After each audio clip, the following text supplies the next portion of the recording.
Question काय आहे, दोन्ही पद्धतीने दिला आहे, एक इंग्लिशमध्ये पण आहे आणि मराठीमध्ये पण आहे. क्वेश्चनला पहिले आपण डिकोड करू की एक्झॅक्टली क्वेश्चनची डिमांड काय आहे आणि मग तुमची ॲबिलिटी वाढेल की कसं आन्सर लिहायचं आहे. ठीक आहे, क्वेश्चन काय पहिले बघून घेऊ. Discuss a major challenges posed by the left-wing extremism in India and suggest the measures to addresses them effectively. अशा प्रकारचा हा इंग्लिशमध्ये क्वेश्चन आहे. मराठीतून काय केलं आहे याच्यामध्ये, भारतातील डाव्या विचारसरणीच्या अतिरेकपणामुळे निर्माण झालेल्या प्रमुख आव्हानावर चर्चा करा आणि त्यांच्या प्रभावीपणे सामना करण्यासाठी उपाययोजना सुचवा.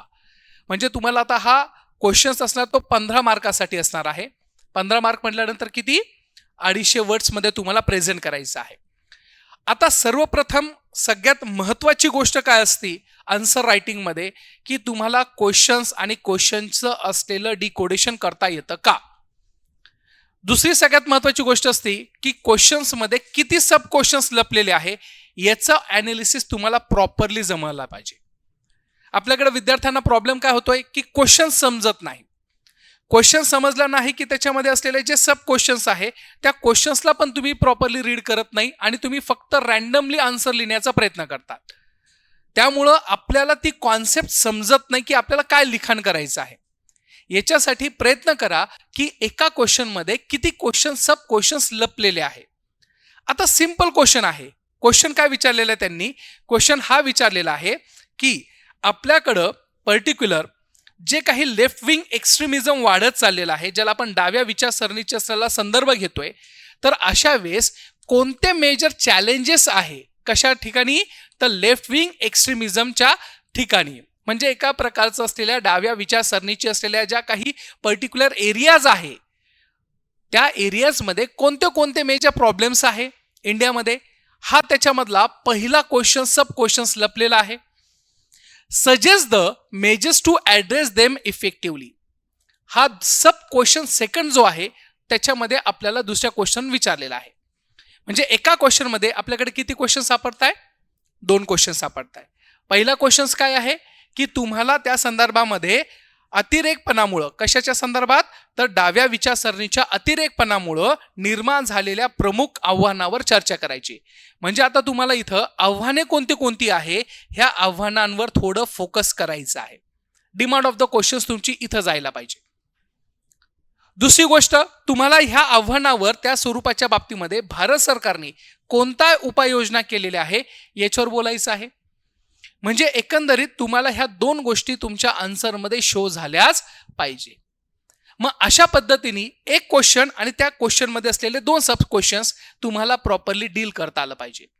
मग आता बेसिकली तुम्हाला त्या स्वरूपाच्या बाबतीमध्ये लोकस आणि फोकस ही कॉन्सेप्ट तुम्हाला माहिती असायला पाहिजे. लोकस म्हणजे काय, बेसिकली हा कुठून घेतलेला क्वेश्चन आहे, तर आपल्या सिलेबसचा पॉईंट कोणता आहे, अंतर्गत सुरक्षा, इंटरनल सिक्युरिटी. आपल्याला फोकस काय करायचं आहे, फोकस जर कळाला तर ऑटोमॅटिकली आपल्याला आन्सर त्या पद्धतीने लिहिता येतं. फोकस आपल्याला इथं करायचं आहे की ज्याच्यामध्ये आपल्याला हे सांगायचं आहे की लेफ्ट विंग एक्स्ट्रीमिझममुळं निर्माण झालेले प्रमुख आव्हाने कोणती कोणती आहे आणि ह्या आव्हानांना डील करण्यासाठी भारत सरकारने कोणत्या कोणत्या उपाययोजना योजल्या आहे. खूप सिंपल क्वेश्चन आहे. म्हणजे बेसिकली डाव्या विचारसरणीच्या असलेल्या संदर्भामध्ये तुम्हाला लिखाण करायचंय. त्या डाव्या विचारसरणीच्या अतिरेकपणामुळं कोणती आव्हानं निर्माण होतात आणि दुसरी गोष्ट तुम्हाला काय करायचं आहे त्याच्या संदर्भात असलेली उपाययोजना, हे तुम्हाला इथं मेन्शन करायचं आहे. म्हणजे एकंदरीत आपल्याकडं क्रिस्टल क्लिअर झालं पाहिजे की नेमकं आपल्याला ह्या क्वेश्चनमध्ये काय करायचं आहे. क्रिस्टल क्लिअर झालं, हे आपल्याला काय करायचं कळालं. पहिली गोष्ट, लेफ्ट विंग एक्स्ट्रीमिझममुळं आपल्याकडं कोणती आव्हानं निर्माण होतात आणि त्या स्वरूपाच्या बाबतीमध्ये उपाययोजना काय आहे. मग आता ह्या बेसिसवर आपण आता इंट्रोडक्शन बघू की इंट्रोडक्शन नेमकं कसं असणार आहे आणि कशा पद्धतीने असणार आहे. आता इंट्रोडक्शन म्हणजे काय, तर introduction is a nothing but a kind of a brief introduction. Briefing असायला पाहिजे. ती ब्रीफिंग म्हणजे काय की तुम्ही आन्सरमध्ये काय प्रेझेंट करणार आहात तर त्याचं संक्षिप्त स्वरूपामधली माहिती तुम्हाला कुठं द्यायची आहे, इंट्रोडक्शनमध्ये. इंट्रोडक्शन म्हणजे भलं मोठं फार मोठ्या स्वरूपामध्ये सगळी माहिती द्यायची का, नाही. मग अशा वेळेस आपल्याला इंट्रोडक्शन हे वेगळं तिसरं काहीच नसून तुम्हाला पुढं आन्सरमध्ये सगळ्या काय गोष्टी ज्या मांडायच्या आहे त्याचं असलेलं संक्षिप्त स्वरूप. मग काय संक्षिप्त स्वरूप आहे आपल्याकडे याच्यामध्ये, ज्यावेळेस आपण बघतो तर प्रस्तावना ही अशा पद्धतीने करता येऊ शकते. जसं की आपल्याला माहिती आहे की प्रस्तावना करत असताना तुम्ही डेटाचा यूज करू शकतात, तुम्ही त्या प्रकारचं असलेलं डेफिनेशनचा पण यूज करू शकतात. तुमच्याकडं त्या स्वरूपाच्या बाबतीमध्ये एखादी कमिटी असेल आणि त्या कमिटीचं एखादं रिकमेंडेशन असेल तर त्याही रिकमेंडेशननी तुम्ही त्या स्वरूपाच्या बाबतीमध्ये तिथं सांगू शकतात.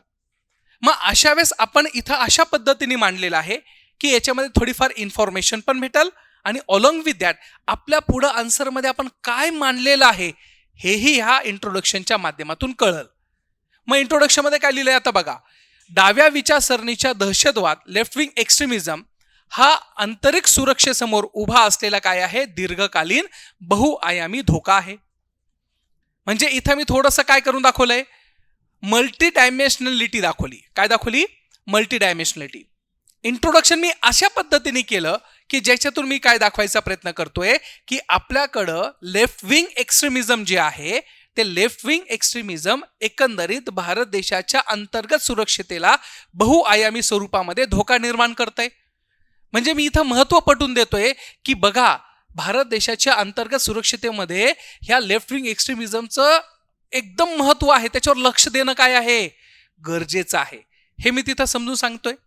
मग या संदर्भामध्ये मी अजून पुढे काय मेन्शन केलंय, सरकारने सुरक्षा, विकास, शासन सुधारणा ह्या समन्वयित वापर करून नक्षलवाद निर्मूलन करण्याचे लक्ष्य कधीपर्यंत 2026 पर्यंत ठेवलेलं आहे. मी इथं काय केलं, प्रेझेंट कंटेक्स्टमध्ये भारत शासन ह्या नक्षलवादाला कशा प्रकारे समूळ नष्टता करू शकतं याच्याबद्दल जी काय इंटेन्सिटी कार्यक्रम आहे तर त्याच्याबद्दल माहिती दिली. म्हणजे एकंदरीत मी त्या स्वरूपाच्या बाबतीमध्ये जी काही पर्टिक्युलर प्रस्तावना मांडतोय, जे काही इंट्रोडक्शन मी लिहिण्याचा प्रयत्न करतोय त्या इंट्रोडक्शनमध्ये मी असं दाखवण्याचा प्रयत्न करतोय की आपल्या भारत सरकारला कोणत्या कोणत्या गोष्टींना फेस करावे लागतात आणि दुसरी गोष्ट त्या स्वरूपाच्या बाबतीमध्ये भारताने सुरक्षा, विकास आणि शासन सुधारणा करून तुमच्याकडं नक्षलवाद कशा पद्धतीने 2026 पर्यंत संपवणार आहे याच्याबद्दल माहिती देतोय. म्हणजे एकंदरीत इंट्रोडक्शननी समोरच्या एक्झामिनरला कळायला लागलेलं आहे की आपल्याकडं नक्षलवादाच्या प्रॉब्लेम्सवर सोल्युशन कसं काढायचंय हे कळालं. मग आता ह्या संदर्भामध्ये आपल्याकडं तर प्रस्तावना कळालेली, आता आपल्याला काय बनवायचंय, स्ट्रक्चर.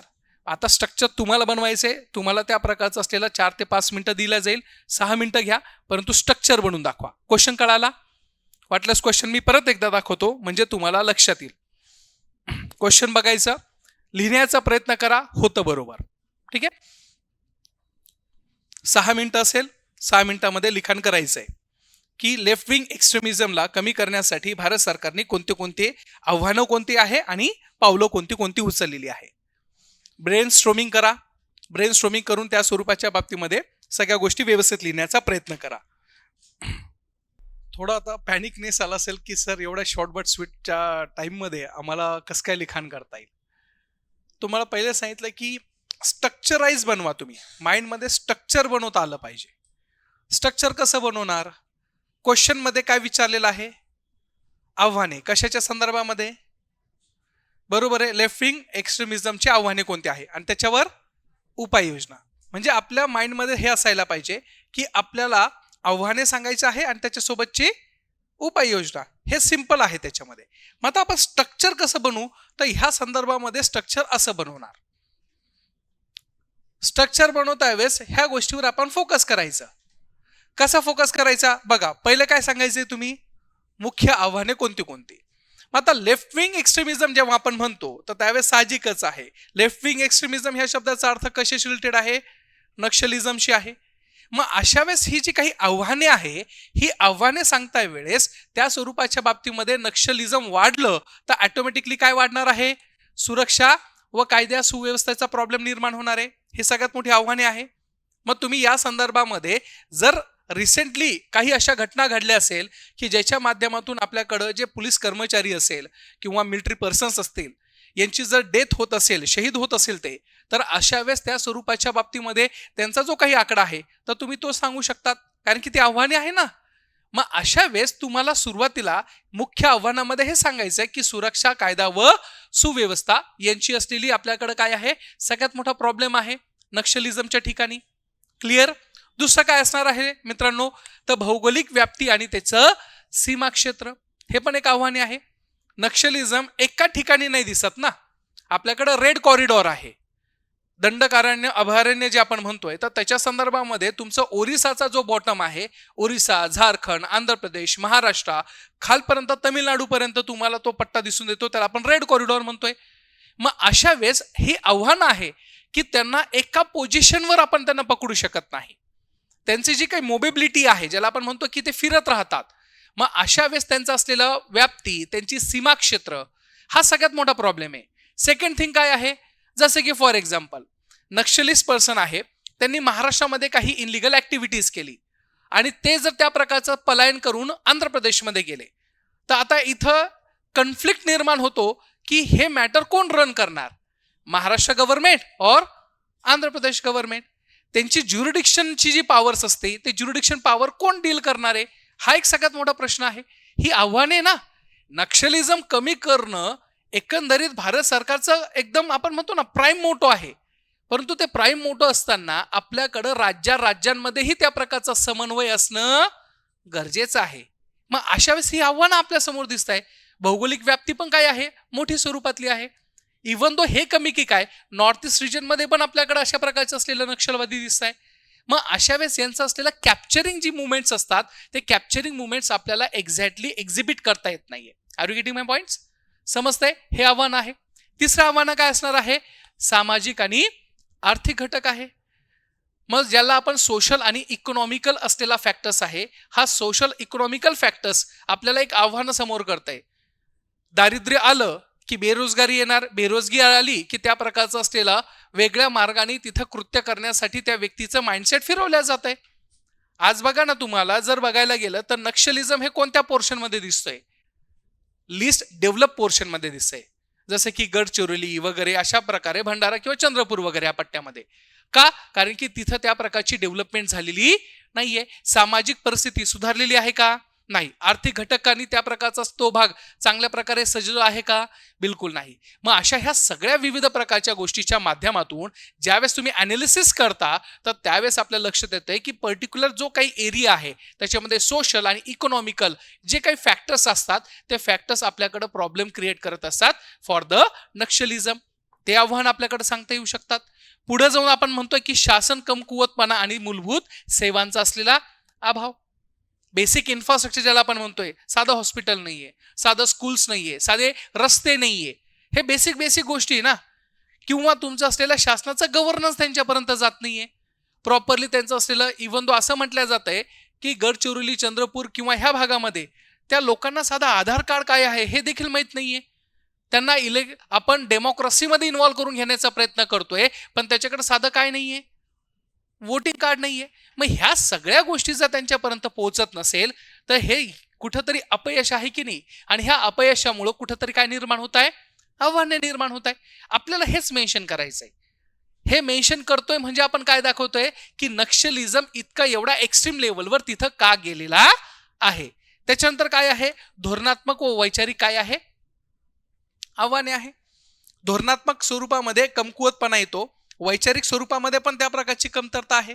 जसे की पर्टिक्युलर एक आयडियोलॉजी घेऊन चालणारे ते लोक आहे. मग ही आयडियोलॉजी कोणती आहे, तर कम्युनिस्ट आयडियोलॉजी आहे. मग हे कम्युनिस्ट आयडियोलॉजी, मार्क्सिस्ट आयडियोलॉजी ह्या विचारसरणीने ते एवढे भारावलेले आहे की त्यांचं असलेलं मोड ऑफ ऑपरेंडी आपल्याला त्या पद्धतीने दिसून येते.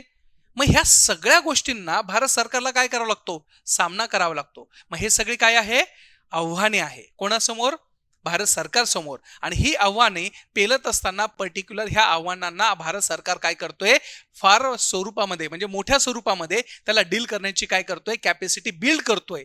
बट अनफॉर्च्युनेटली अजूनही आपल्याला याच्यामध्ये थोडीफार पद्धतीची काय आलेली आहे, कमतरता आलेली आहे.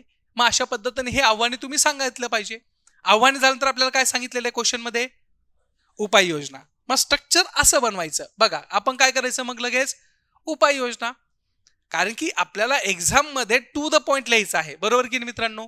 मग अशा वेळेस टू द पॉइंट जर आपल्याला लिखाण करायचं असेल तर आपण ह्या सगळ्या गोष्टींची असलेली रूपरेषा तिथं मांडता आली पाहिजे. मग तो उपाययोजनामध्ये काय आहे, तर उपाययोजना दोन पद्धतीने सांगता येऊ शकते. पहिली काय असणार आहे, सुरक्षा आधारित असलेले उपाय, सिक्युरिटी बेस्ड असलेले तुम्ही काय उपाययोजना करताय त्याच्यावर आहे. आणि दुसरा उपाय आहे जो की महत्वाचा काय आहे, विकास आणि समावेशनच्या आधारावर. मग तुम्ही इथं उदाहरणं पण देऊ शकतात ना, की जसं की फॉर एक्झाम्पल सुरक्षा आधारित असलेली उपाययोजनामध्ये भारत सरकारने समाधान डॉक्टरींचं असलेलं इनोव्हेशन केलेलं आहे. आपल्याकडं जे काही पर्टिक्युलर आपण म्हणतो ना की ग्रुप्स ऑफ द पोलीस जे आहे तर त्यांना आपण त्या प्रकारची पॉवर दिलेली आहे. मग अशा प्रकारे नवनवीन इनोव्हेशन आपण तिथं केलं आहे. कोब्रा फोर्स आपण तिथं इस्टॅब्लिशमेंट केलेली आहे. पोलिसांना एक्स्ट्रीम थोडी पॉवर तिथं दिलेली आहे. मग हे काय आहे, सुरक्षा आधारित असलेले उपाययोजना आहे. तुम्ही उदाहरणं देऊ शकता तिथं विविध प्रकारच्या असलेल्या संदर्भामध्ये लोकलाइट्स लोकांना तिथं विश्वासात घेऊन त्यांचीही आपण एक पॅरामिलिटरी फोर्स टाईप तिथं क्रिएट केलेली आहे. हे उदाहरणं द्या. जर तुम्हाला वाटतं की आंध्र प्रदेशचं हे उदाहरण आहे, तुम्ही कोट अन कोट करा. तुम्हाला वाटतं की तमिळनाडू गव्हर्नमेंटनी अशा प्रकारचं इनोव्हेशन घेतलेलं आहे, तिथं मेन्शन करा. महाराष्ट्र गव्हर्नमेंटचं इनोव्हेशन लिहा तिथं. ऑटोमॅटिकली तुम्हाला सुरक्षा आधारित उपाययोजना काय केले आहे हे सांगणं अपेक्षित आहे, बरोबर आहे. फक्त सुरक्षा आधारित असलेले उपाययोजना करून जमल का, नाही. नक्षलिझमला कमी करण्यासाठी फक्त बंदुका हातात देणं पोलिसांच्या एवढंच आहे का, नाही. त्याच्यासाठी तुम्हाला काय करावं लागेल, विकासात्मक स्वरूपातल्या गोष्टी आहे. विकासात्मक भरपूर योजना आहे ना, जसं की फॉर एक्झाम्पल ग्राम सडक योजना, नॅशनल रुरल हेल्थ मिशन आहे. त्याच्यानंतर उपजीविकेच्या योजनेची विविध प्रकारच्या गोष्टी आहे. त्याच्यानंतर मातृत्व वंदना योजना आहे. अशा भरमसाठ योजना आहे ना की विकासात्मक स्वरूपाच्या बाबतीमध्ये तुमच्या असलेल्या ह्या लेफ्ट विंग एक्स्ट्रीमिझमच्या असलेल्या पट्ट्यामध्ये गव्हर्नमेंट ऑफ इंडियाने इनिशिएटिव्ह घेतलेले आहे. मनरेगाचं उदाहरण द्या तुम्ही, बेस्ट, एकदम बढिया. मग हे काय होतं की त्या स्वरूपाच्या बाबतीमध्ये असलेल्या ह्या सगळ्या गोष्टीमध्ये आपण काय केलेलं आहे, चेंजेस केलेले आपल्याला दिसून येत आहे. म्हणजे उपाययोजना लिहिता वेळेस तुम्ही दोन्ही पद्धतीने लिहिले पाहिजे. कोणती, सुरक्षा आधारित असू द्या किंवा विकासात्मक असलेल्या गोष्टीमध्ये. कारण की एका गोष्टीने होणार नाहीये, तर त्या प्रकारचं असलेलं बाकीच्या पण गोष्टी कराव्या लागणार आहे. हे तर लक्षात आहे. सोबतच शासन सुधारणा व हक्कांची अंमलबजावणी हा पण एक संदर्भ तुम्ही देऊ शकतात. रिसेंटली गव्हर्नमेंटनी, रिसेंटली म्हणायच्या ऐवजी खूप पहिले, जसं की आपल्याकडं फॉरेस्ट राईट ऍक्ट आपण बनवलेला आहे 2006चा, बरोबर आहे. मग 2006चा फॉरेस्ट राईट ऍक्ट आपण आणलेला आहे की त्याच्यामध्ये स्पष्टपणे सांगितलं की आपल्याकडे आदिवासी बांधव जे असतील त्या आदिवासी बांधवांच्या असलेल्या ज्या बेसिक नीड्स आहे ते फुलफिल करण्यासाठी जर ते फॉरेस्ट ड्वेलर म्हणून काम करत असेल, म्हणजे संपूर्णरित्या जंगलावर आधारित असलेले कार्य करत असेल, तर त्यांना अधिकार द्यावा की yes, you are the whole and sole right person of within that particular area. We never want to be excluded from this particular things. You have to just mention over there ना. मग अशा पद्धतीने forest right act 2006चा reference द्या. कळलं ना तुम्हाला, एक्झामिनरला कळतं की नाही इसने क्या क्या किया आहे, की तुमचं असलेलं सुरक्षा आधारित असलेली उपाययोजना दिल्या, विकासात आधारित दिलेला आहे, कायद्याच्याही त्या स्वरूपाच्या बाबतीमध्ये काय दिलंय, मेन्शन केलंय. आणि टार्गेट आपण काय दिलंय भारत सरकारने, नवीन व अलीकडील सरकारी असलेले काही उपक्रम 2023-25 मध्ये आपण काय काय केलेलं आहे लिहा. म्हणजे आपल्याला स्ट्रक्चर बनवता वेळेस आपल्याला ह्या मल्टी डायमेन्शनलिटी ज्याला आपण म्हणतोय ती मल्टी डायमेन्शनलिटी आपल्या आन्सरमध्ये यायला पाहिजे. क्वेश्चनची डिमांड समजली पाहिजे मित्रांनो, बाकी काही असो नसो. अगर क्वेश्चन समझ में आया ना तो प्रॉपरली आंसर आप लिख सकते हो, प्रॉपरली आंसर लिहू शकतो. कळालं हे, पहिले आव्हानं नंतर उपाययोजना. मग आता आपल्याला कुठे जायचंय, सिंपल, खूप सिंपल क्वेश्चन होता, खूप सिंपल. असा क्वेश्चन तुम्हाला राईट करायला वेळ नाही लागला पाहिजे. निष्कर्ष काय ते बघून घेऊ आपण. आता निष्कर्ष काय असतं, कन्क्लुजन काय असतं, conclusion is a nothing but की आपण आतापर्यंत काय काय केलं आहे फ्रॉम इंट्रो मेन बॉडी, त्याचं असलेलं सारांश लेखन म्हणजे काय असणार आहे, निष्कर्ष असणार आहे. मग निष्कर्षामध्ये काय लिहायचं, जसं की डावी विचारसरणीचा अतिरेकवाद केवळ सुरक्षा विषय नाही तर काय आहे, सामाजिक आर्थिक राजकीय उपेक्षित प्रतिबिंब म्हणून समजला पाहिजे. इथं मेन्शन करा ना तुम्ही की it is not a just a kind of की हा एक सिक्युरिटीचा पर्पज प्रॉब्लेम आहे, हा काय आहे, सामाजिक आर्थिक राजकीय ह्या गोष्टींचं कुठंतरी अपयश आलेलं आहे म्हणून त्या प्रकारच्या गोष्टी घडत आहे. मेन्शन करा, कारण की वरती आपल्याला त्या सांगितलेलं आहे आव्हानामध्ये की सामाजिक आर्थिक विकास त्यांचा झाला नाही म्हणून ते नक्षलवादी बनलेले आहे. मग अशा पद्धतीने तुम्हाला मेन्शन करायचं आहे. म्हणून केवळ हार्ड पॉवर पुरेशी नसून न्याय व समावेशक विकास मॉडेल आवश्यक आहे असं लिहा तुम्ही. मी 2 पॉइंटनी इथं तुम्हाला मेन्शन करून दिलेलं आहे की हे लिहू शकतात किंवा हे तुम्ही निष्कर्ष लिहू शकतात. तुम्हाला जे योग्य वाटेल ते निष्कर्ष लिहा. निष्कर्ष आपल्याला मोठं नाही लिहायचंय, पण ऍटलीस्ट तुम्हाला 2 पॉईंट मध्ये याच्यासाठी दिलंय की तुम्हाला हे योग्य वाटलं तर हे लिहा किंवा हे लिहा. मग अशा पद्धतीने इथं मी दुसरा काय निष्कर्ष टाईप केलेला आहे की 2026 पर्यंत नक्षलवाद निर्मूलनाचे सरकारचे काय आहे स्पष्ट उद्दिष्ट आहे. यासाठी तुमच्याकडे शासन, विश्वास, हक्क, अंमलबजावणी, गुणवत्तापूर्ण पायाभूत सुविधा विकास ह्या सगळ्यांची पायाभरणी करण्यासाठी भारत सरकार तत्पर आहे. निष्कर्ष पण मी तुम्हाला 2 पॉइंट्स याच्यासाठी दिले.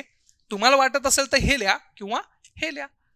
एकंदरीत आपल्याला क्वेश्चनची डिमांड फुलफिल झाली पाहिजे. त्याच्यामध्ये आकडेवारी पण आहे.